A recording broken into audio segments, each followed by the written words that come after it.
heard whispers about him having a bit of a temper in this here kitchen. He gets impatient that something goes out wrong. OK. You can make him a string of soup. Rice, chicken and peas. I'll have that then, it's fine. No, he's oh, Luke, sorry. It's fine. Who do you think is his biggest competition in there? I probably Luke S. He feels a bit pushed out down, but I think he thinks he's a bit too dominating for him. Too many Lukes spoil the broth. Definitely.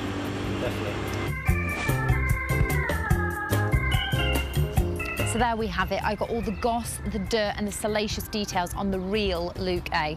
Well, actually there weren't any because he's kind of just a nice guy. But there is still time. So this is just a little bit awkward. I was meant to be meeting Jamie Sutcliffe, who is the live producer out here, but I can't seem to find him. Let's pop in here and see if we can find him in here. Jamie? Jamie? You're such a naughty boy. Ben? What are you doing? You've got a fiancé. You stupid woman! Can you not see she's upset about tomorrow night's eviction? I think you should get out. You disgust me. Get out. Both of you. Get out. You should know better. And you were watching him. Hi, Maria. I love a low gag. Yes, hello. Can't get enough of them. How are you? Very well. Oh, nice. Good. Where are we? What are we doing? What is this place you've brought me This to? is the live gallery where Right. all the magic happens on a Friday night. So this is where you sit? No, I kind of hover here and go outside with Brian and the event, but this is Okay. where the director and the PA So this is where everybody watches Brian? Yes, watches everything here. Talks make in sure. Brian's ear. Yeah, make sure it's all. Does all that stuff. happy. Where the results come into? Yeah, results come into here with a bit So of paper. this is a very special box. It's a very, very special box. Very special. Should we talk about the rule change? Yes. Well, I kind of was a bit. Why? I watched the clip on your show, not knowing. So we told you. And I went.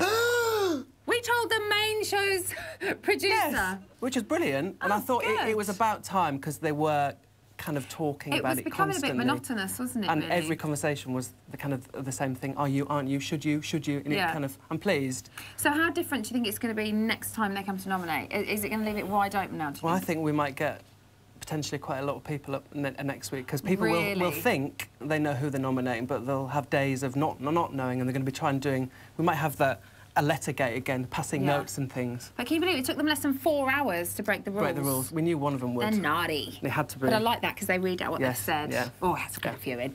Right, OK, we have an update for you. Right. On Find Love for Jamie. # Find Love for Jamie. Lovely. Last week, you may remember that we had a tweet from Gay Dave 1981. Yes. He tweets saying that he had loved you ever since he saw you. Right. Yes. We asked him to send him a picture.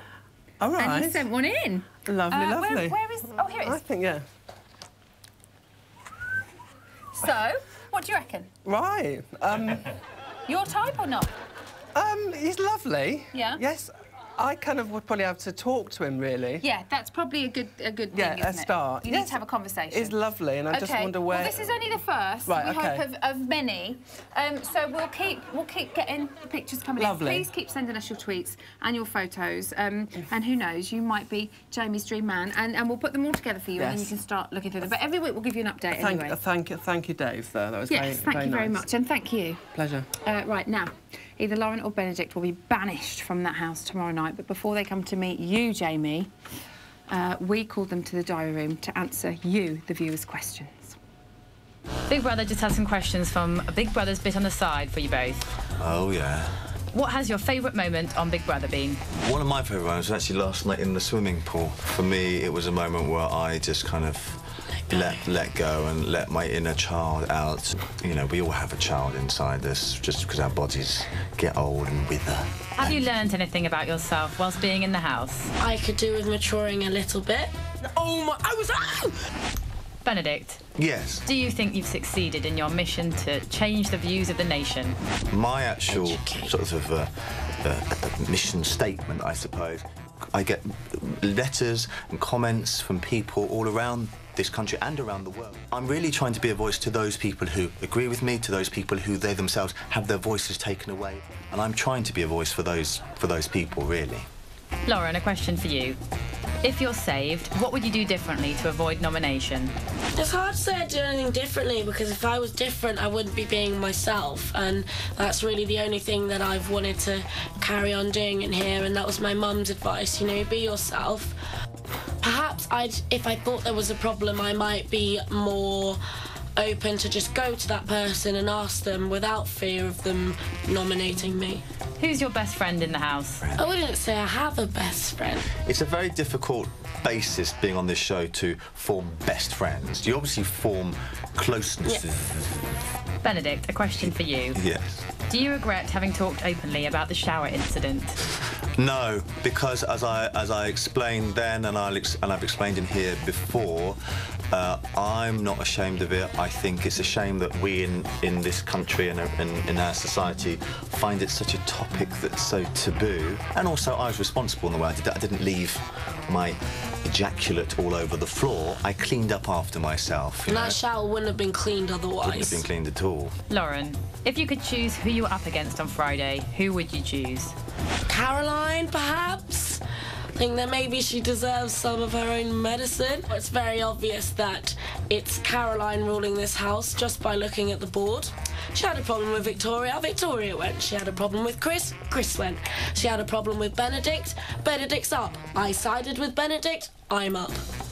It's amazing that a 20-year-old girl could be running this house. Yes, I'd like Caroline to be out, to be honest with you, for many of the same reasons. And she's lazy. Oh, I can't do anything to avert my brain power. It's too much, even though I've gone through some of the best education in this country. I can't be bothered to use my brain. Oh, God forbid. I cannot understand or condone that behaviour in any whatsoever. I find it absolutely disgusting.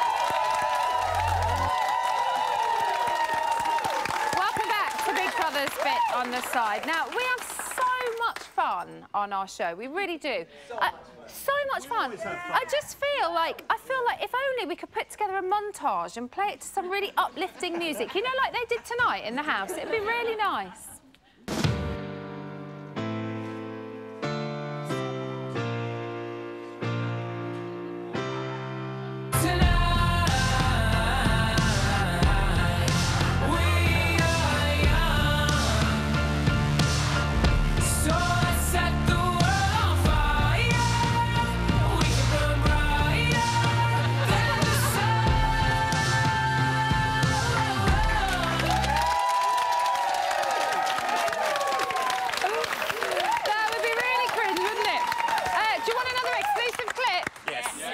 Boom. It's the way you bounce back. We brought it up, like, OK, why are you saying that it's inappropriate? Then you just came back with, like, pow. What did I say back? So we were like, well, hold on. You were like, well, I'm not talking to you. What did I say back? You said you weren't talking to us. It's just so eager to pounce all the time. Who, me? We're supposed to be friends. Yeah, but me, did I pounce on you? No, me. She's saying I'm harsh. No, look at me in the eyes. I'm saying it to Lydia. OK, cool. No, she's saying it to me, don't worry. Because I need to confirm. It's me. We're talking about something that clearly is inappropriate. I wouldn't talk about periods at my mother's dinner table. Why would I do it here? Have you ever heard a conversation like that at that dinner table? Okay, but then one said, Martina, don't say it. That's it. Why, like... No, but it was said. It was someone said it first, and then you said it again. That's what I'm trying to explain to you. Then you were like, well, I wasn't talking to you. I was talking to Adam. OK, fine, we've established I didn't think you guys could hear it from there. So maybe I spoke louder than I should have. No, but it was what you said that was inappropriate. You didn't even acknowledge it, like, OK, shit, sorry, I didn't know you lot heard. Then it was like, OK, but now it's you two had an exchange, and it was like, yeah, but we're not asking for anything unbelievable. It was an inappropriate conversation for dinner time, and we're eating red spaghetti bolognese. Looks like tomorrow night's show is going to be explosive. But let's get down to business, because as we know, tomorrow night is eviction night. Benedict and Lauren are both up. So, Carol, who do you want to see go? Lauren. Why? Definitely Lauren. I think undoubtedly. I mean, I'm going to big it up for the older person anyway, as the older person here. But also, I think he's now really come into his own. The lab rat stuff, you know, he really enjoyed all that, and he's very opinionated, and I think things are going to get hotter and hotter. Maybe between the bed sheets, maybe not, but, you know, it's... I know where your mind's at, Carol. Well, sexual health. Well, I agree with him over the sexual health stuff as We're going to get onto that in a minute. We're going to get onto that. Don't be coming too soon, Carol. I think you should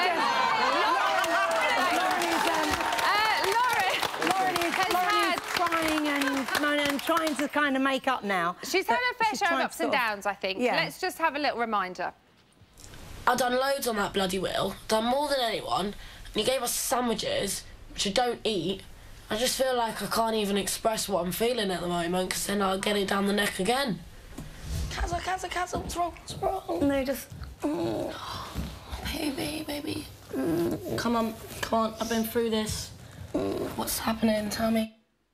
Even though she's kind of on this, as they say, emotional roller coaster, she does always seem to be there for other housemates when they are down.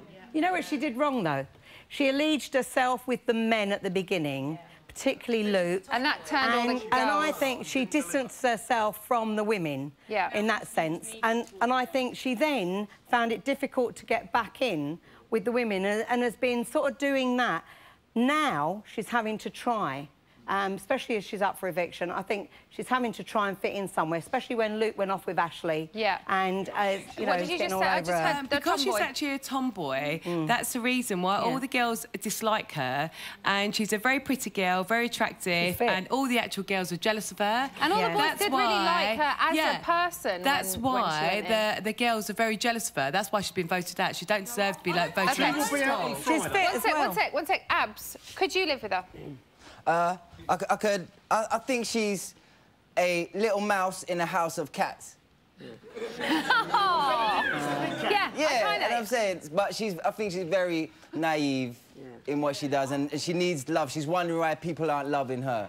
She's a bit like, hey, this is a bit scary. She wants to please everybody by the look of it. But Vicky, what do you make of her? I think she wants to be liked by everyone. Yeah. And what she tries to do is make everyone like her. And what happens in a house with a lot of people perceive that as a weakness, and people pick on people that are weak because she wants to be liked, and she's too nice, and that's her only failing. Is that part of a game plan though, or is she genuinely that nice? Do you think? I think. Hold on, let Vicky answer first, and then I'll come into you. Look. Well, I think she's probably genuinely nice, but if she has got a game plan, then she's clever. OK. I think she's just misunderstood. I think she's genuinely a nice person, but sometimes when you come across too nice, people don't get that, and they fear it, especially in the Big Brother house. There's such a paranoid environment already. Yeah. So her being nice, everybody just assumes, oh, she's playing a game, but the ones who think she's playing a game are the ones that are playing the games. Exactly. And maybe the ones that are most paranoid as well. OK, let's move on to Benedict, because we've got to be equal, we've got to be even, and we've got to be fair. Carol, what do you make of his quest to educate Britain? Well, I think it's part of my quest as well when I was in there. My background's sexual health, and good on him. I would imagine his kids in school thought he was a bloody brilliant teacher. Open-minded, you would be able to talk to him. He's not afraid to deal with any kind of issues and stuff. And we've got 100,000 teenage pregnancies a year in this country, the highest in Western Europe, and he's right. Okay. He's right. Can we just take a look at Benedict in action before we go any further? Benedict has ejaculated in the shower and masturbated. Oh, fuck off! That's not funny! I had a shower this morning. I masturbated in the shower. British people, we are our own worst enemies in many ways. I'm no expert on sex or masturbating any more than anybody else. It's just that I've found myself in a situation where I have become a voice for the millions of people up and down this land who say, yeah, why should I be ashamed of masturbating? So, Vicky, where do you stand on the whole Benedict masturbating in a Big Brother house situation? Master Benedict. I think that we don't need to know about that. I think he did it, you know, for a reason, so that he could shock people and that we'd all gravitate to it. And I think it worked against him in a way, but I do find him interesting. And if he's trying to educate us, then you don't declare that you're masturbating in the shower. And where's that educating everyone to have careful sex? Abs, how would you have felt living in the house if that had have happened while you were in there? I think Benedict... Would you have been comfortable with it? Would you have felt I think he's got a lot of sexual energy, and he's channeling it wrong. Like, he needs to channel it into being happy and a bit more joyful, because he seems quite serious and stuff. Instead, it's having a fiddle over here. And then, you know what I'm saying? Or coming out or saying something that nobody really understands because they're not on his wavelength. So it's kind of channel it into, like, being a bit more joyous in the house and in the moment. But I think one of the problems is what if it was a girl? Is that why he went into porn? Because he's got... The trouble is... Abs, that's a really good point. I'm saying. What if it had been a girl? Yeah. Men would get turned on. That would have been a highlight. That's free porn. Yet again on internet for them. It's on Big Brother. That would have been like, wow, fantastic. Yeah. See? So